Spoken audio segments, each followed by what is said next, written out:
Hi, and welcome to another episode of Eating Well with BCPS. I'm here at Western Tech with Chef Tomacek, who's going to tell us a little bit about her culinary program. Hi Bettina, and thank you for coming to Western.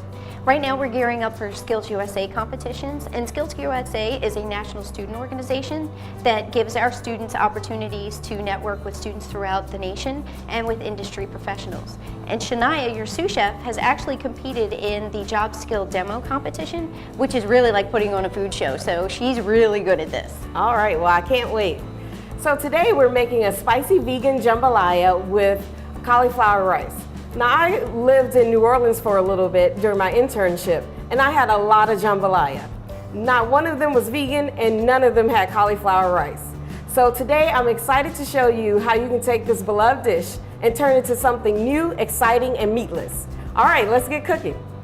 To make the vegan jambalaya with cauliflower rice, you will need 3 tablespoons of extra virgin olive oil, 1 large yellow onion small diced, 3 garlic cloves that's chopped, 1 tablespoon of diced jalapeno, 4 large stalks of celery that are diced, 4 cups of diced fresh tomatoes, 4½ cups of vegetable stock, 1 cup of lentils, 3 bay leaves, 1 teaspoon of smoked paprika, a 1/4 bunch of flat leaf parsley chopped, 2 teaspoons of hot sauce, 1 bunch of green onions thinly sliced, a ½ pound of meatless sausage, 2 cups of cauliflower rice, 2 teaspoons of vegan Worcestershire sauce, and salt and pepper to taste. To start off, we're going to heat 2 tablespoons of olive oil in our saute pan.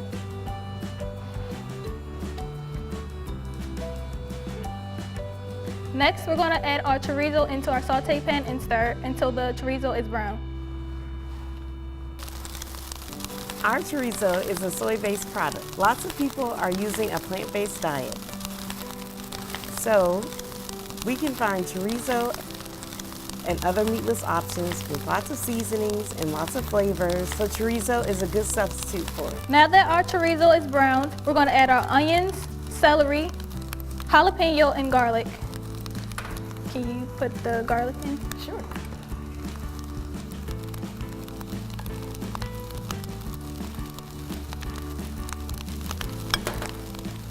So in New Orleans style cooking, garlic, celery, and onions are referred to as the Holy Trinity.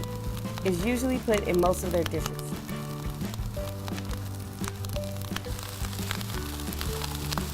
And according to how spicy you like your dish, you can either leave the seeds in the jalapeno or leave them out. So how long are we going to saute this? We're going to saute this until the onions are translucent, which will take around 3 minutes. Next, you will add the tomatoes and you will cook them for an additional minute.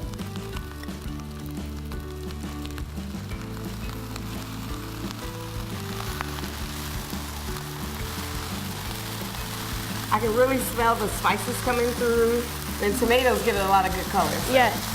Do you want me to go ahead and get started on the cauliflower rice? Yes. In a separate saute pan, heat the remaining oil and then add in your cauliflower rice.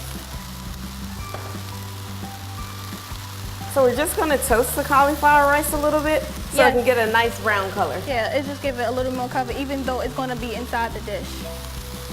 And it gives it a little bit more depth of flavor. Yes.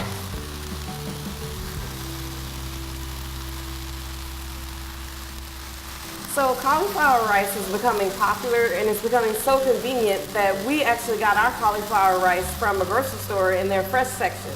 They had fresh cauliflower rice. But you can also find it in the frozen food section where they have lots of different flavors and seasonings there that all you have to do is pop it in the microwave and it's ready to go.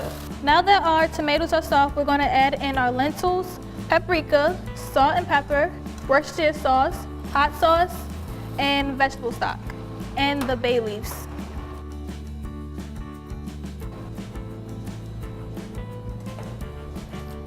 So the reason why we're using the lentils is a meat substitute. Lentils are a great source of not only fiber, but also protein and your B vitamins.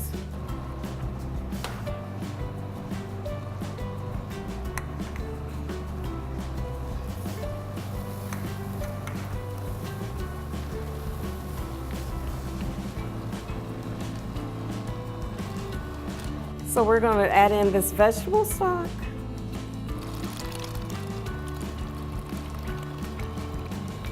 all the way to the tippy top.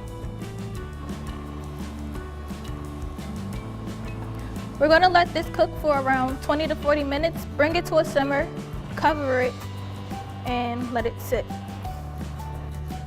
So we're looking for the lentils to actually be a little bit al dente, a little bite to them, because when we're gonna finish it off with the cauliflower rice. So that's why the time varies a little bit, but keep checking on your jambalaya and your lentils and it should bulk up really nicely. So with all these flavors and things, paella is another dish that's very similar to the jambalaya. So what happened is that the local people started using their local ingredients to make their kind of Spanish paella, and it turned into a jambalaya. All right, I think it's ready. Shania, can you give it a quick stir?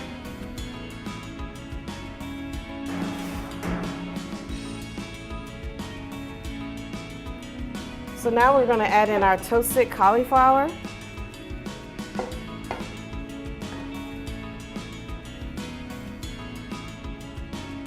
And stir that in.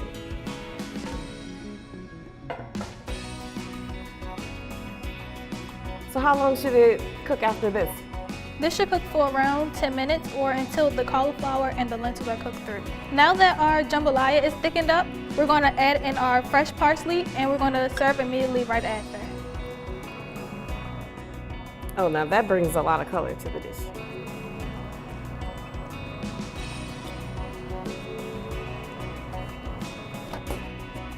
So we've got to try this ourselves.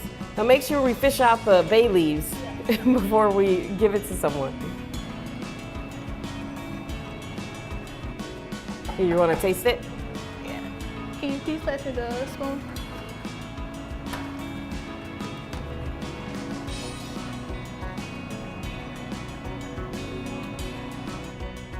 Now that is a full dish.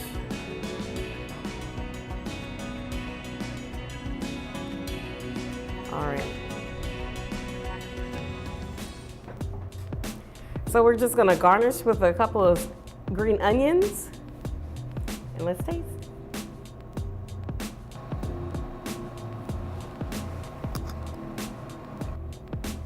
That's pretty good. Yeah, I like it.